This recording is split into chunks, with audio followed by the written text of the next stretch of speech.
She can't sing. Anyways, everyone else is up 2, and Hoffmann is still at 0. He hasn't scored any points. Act 3. So Hoffmann's actually really getting pretty desperate at this point. So he goes to a really fancy party, and, knowing Hoffmann, he falls in love again. What a square. Except this time, it's worse than the other two. It's really, really, really bad. This time, Hoffmann falls in love with...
To reclaim his reflection, Hoffmann first has to get to Guiletto's room and, access her private belongings. Ha, ha, ha.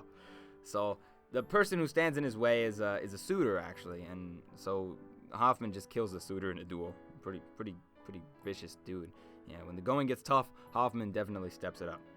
But in the end, Hoffmann still doesn't get the girl. She runs off with a dwarf, and his name is Pistachio? Piccanado? Whatever. Anyways, Hoffmann's finished recounting all of his tales, and now he's drunk. Yeah, good work, Hoffmann. Anyways, when the new love, Stella, returns from her performance, she finds him confused and really acting pretty weird. He sings like one more piece, and he knocks out right there on the table. Right in front of the girl who he fell in love with. So Stella just leaves with Lindorf.